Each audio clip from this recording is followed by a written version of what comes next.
একটি ছোট্ট গ্রামে একজন বৃদ্ধ মানুষ আবু হাসান বাস করতেন। তিনি ছিলেন খুব ইমানদার এবং সৎ। তার চোখ অন্ধ হয়ে গেলেও তিনি তার জীবন আল্লাহর উপর ভরসা করে চালিয়ে যেতেন। তিনি তার প্রতিবেশীদের ইসলামের শিক্ষা দিতেন এবং তাদের জীবনে আল্লাহর আয়াত প্রচার করতেন।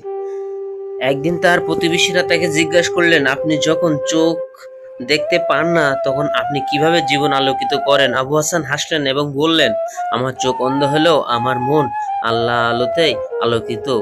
আল্লাহ তাআলা আমাকে দেখতে শিখিয়েছেন যে জীবনে প্রতিটি কষ্ট পেয়েছে তার প্রতিটি উদ্দেশ্য আছে। তার কথা শুনে তার প্রতিবেশীরা অনুপ্রাণিত হলেন এবং তারা নিজেদের জীবনে ইসলামের শিক্ষা প্রয়োগ করতে শুরু করলেন। তারা বুঝতে পারলেন যে আল্লাহর উপর ভরসা করলে জীবনে সব কষ্ট অতিক্রম করা যায়। শিক্ষা, আমাদের জীবনে প্রতিটি কষ্টের পেছনে আল্লাহ একটি উদ্দেশ্য থাকে। আমরা যদি আল্লাহর উপর ভরসা করি তবে যিনি আমাদের পথ দেখান।